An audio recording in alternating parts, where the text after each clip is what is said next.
உண்டாயிடுமா நாசமாக போயிடுமா காசை விட்றா நீ முதல்ல வாங்கிட்டு வச்சிடறான். இவன் கொடுக்குற தேங்காயை வாங்கி என்ன ஒரு தேங்காய் கொடுத்தா அரை முடியும் எடுத்துக்கிறான், அரை முடியும் மீதி வச்சுக்கிறான். நம்மால் போய் சுவாமி கொஞ்சம் என் பேர் ராசி இன்னைக்கு எனக்கு பிறந்த நாள், கொஞ்சம் ஒரு மந்திரம் சொல்லுங்க, நல்லபடியாக சொல்லுங்க அவருக்கு. இவன் சமஸ்கிருதம் சொல்கிறான், ஓம் சுக்லாம் பரதம் ஓம் உண்டான மந்திரத்தை சொல்லிட்டு தான் சொல்கிறான். ஏக மாதாய நமக பகுபிதாய நமக சத்சூத்ராய சுந்தரம் நமக. சாமி இன்னொரு தடவை என் பேரை சொல்லுங்க. என்னடா அர்த்தம்னு கேட்டா, ஏகமாதாய நமக ஒரு தாய்க்கும் பகுபிதாய நமக பல தகப்பனுக்கும் பிறந்த சத்சூத்ராய சுந்தரம் நமக இந்த சுந்தரம் என்பவன் வாழ்க.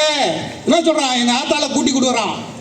ஒரு தாய்க்கும் பல தகப்பனுக்கு பிறந்த இந்த சூத்திர பைய நல்லபடியாக வாழறதுக்கு அருள் பாலிங்க.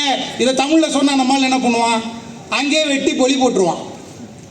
சொல்ல தமிழ்ல நாளைக்கு போய் நீ கேளு, பேரரசி மந்திரம் சொல்றான், நான் அதுக்கு என்னடா தமிழ்ல சொல்றா நீ அப்படின்னு கேளுங்க. கருமாதி மந்திரம் சொல்றான், என்னடா தமிழ்ல சொல்றான் கேளுங்க.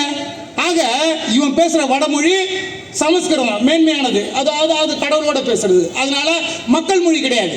சமஸ்கிருதத்தில் போய் ஒரு வாய் தண்ணி வாங்கி குடிக்க முடியாது, செத்தே போயிடுவான். நீ சமஸ்கிருதத்தில் தான் இன்னைக்கு பேசி வாழணும்.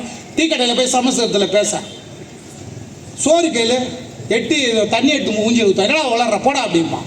ஆக சமஸ்கிருதமும் இல்லை, சீனமும் தமிழும் தான் வாழ்ந்து கொண்டிருக்கின்றன. 2000 ஆண்டுகளுக்கு மேலான பழமை வாய்ந்த மொழி. இதில் அண்மையிலே நம்முடைய மதுரையிலே வைகைக்கரையிலே கீழடியிலே கண்டெடுக்கப்பட்ட அகழ்வாராய்ச்சி மூலமாக கலிபோர்னியா வரை அனுப்பப்பட்டு ஆய்வுகள் செய்யப்பட்டு விஞ்ஞானபூர்வமாக நிரூபிக்கப்பட்ட உண்மை என்னவென்றால், தமிழ் தோன்றி 3500 ஆண்டுகளுக்கு முன்பாகவே தமிழ் தோன்றியிருக்கிறது. இன்றைக்கு நிறுவப்பட்டு விட்டது, 2000 கிடையாது. ஆக சீன மொழியை காட்டிலும் மூத்த மொழியாக இன்றைக்கு தமிழ் விளங்கி கொண்டிருக்கிறது. சமஸ்கிருதம் எப்போ வருது, மாமல்லபுரம் மன்னன் காலத்தில் வருது. ராஜேந்திர சோழன் ராஜராஜ சோழன் காலத்தில் வடபுலத்தில் இருந்த ஆரியர்களை கொண்டு வந்து இறக்கி அந்த பார்ப்பன பண்டையத்தை அமைத்த காரணத்தினாலே சமஸ்கிருதம் இங்கே ஊடுருவியது. அதை தேவபாசி ஆக்கி விட்டார்கள். அதன் மூலமாக சொன்னாதான் சாமிக்கு காதுல விழுன்னு நம்ம சூத்திர முண்டங்கள்லாம் நம்புறான். நீ நாளைக்கு போ, கடவுளை வணங்கு, பக்தி இலக்கியங்கள் எத்தனை இருக்கு, ஏராளமான பக்தி இலக்கியங்கள். நனி சொட்ட இறைவனை பாடவில்லையா?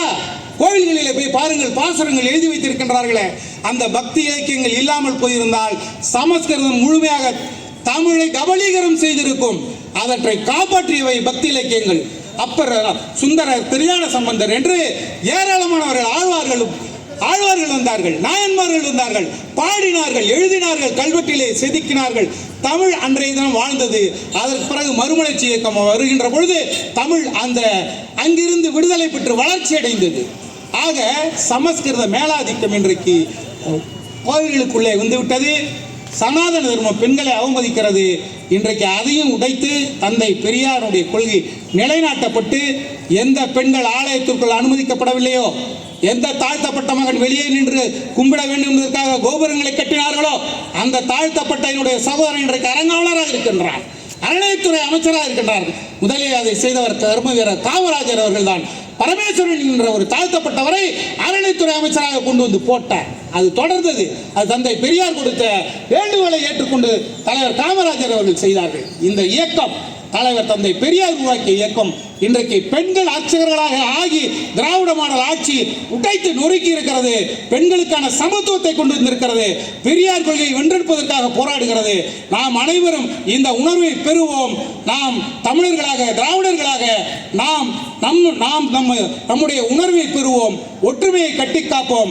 காவி மதவாத ஆட்சி கால் ஊன்றாத வகையிலே விரட்டி அடிப்போம் என்று சொல்லி வாய்ப்பளித்த தோழர்களுக்கு நன்றி கூறி விடைபெறுகின்றேன். நன்றி, வணக்கம்.